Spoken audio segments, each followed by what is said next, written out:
नमस्कार मिथिला, हम अनंत झा स्वागत करै छी अहाँ सबके अपन channel next gen computer academy में। हम अहाँ सबके बीच लऽ कऽ एलहुँ हैं एकटा एहन चैनल जाहि पर कंप्यूटर शिक्षा के मैथिली भाषा में सिखायल जायत।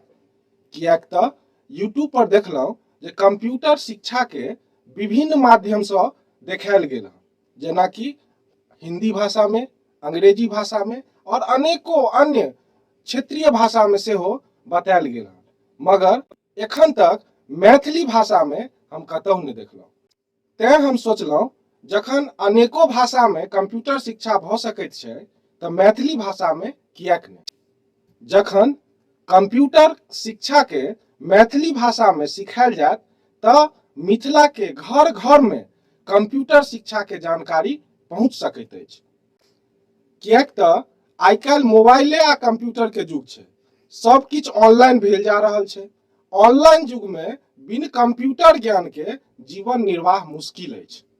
तें अगर अहूँ अपन भाषा मैथिली में कंप्यूटर सीखऽ चाहै छी तऽ हमर channel next gen computer academy के अखने सब्सक्राइब करू आ कात में घंटी के बटन सेहो छै, ओकरो दबा देबै जाहिसँ हमर नव नव वीडियो अहाँ तक जल्द से जल्द पहुँच सके।